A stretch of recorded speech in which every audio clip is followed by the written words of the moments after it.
বার্তা শুনি, বল, নইলে কিন্তু। গুরুদেব বললেন রাজ্যের রানী রাজ্যের অনেক অধিবাসীকে গুরুদেব নিজের গোপন ডেরায় বন্দি করে রেখেছেন। মহারাজকে গিয়ে বলতে, তিনি যদি সিংহাসন ছাড়েন তবে আমার গুরুদেব মহারানী ও রাজ্যবাসীদের ছাড়বে, নইলে নয়।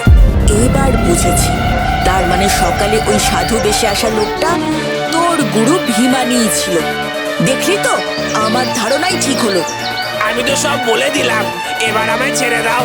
দাঁড়া, তোকে এত তাড়াতাড়ি ছাড়লে তোর গুরুদেবের সেই গোপন ডেরায় আমাদের নিয়ে যাবে কে?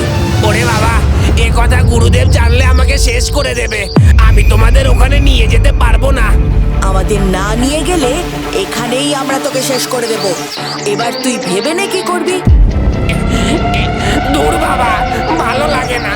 এই সারাশি জীবন আমার আর পোষাচ্ছে না। একবার ওদিক থেকে গুরুদেব জোর করে, আর এদিকে তোমাদের হাতে রোজ আমাকেই মার খেতে হয়। আজ শুধু মার নয়, আমাদের তোর গরুর গোপন ডেরায় নিয়ে না গেলে আমি বিচুটি পাতা মাখাবো তোর সারা শরীরে। নে, এবার বল কি করবি? যাব, তোমাদের নিয়ে যাব। চল তাহলে আমাদের নিয়ে।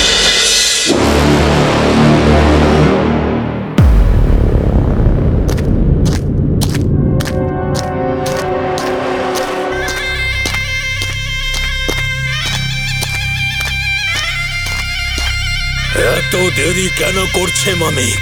তবে কি ওর মহারাজের সঙ্গে দেখা হয়নি? সাবাস ভোলা, আগামীকাল সকাল 9:30টায় সান বাংলায়।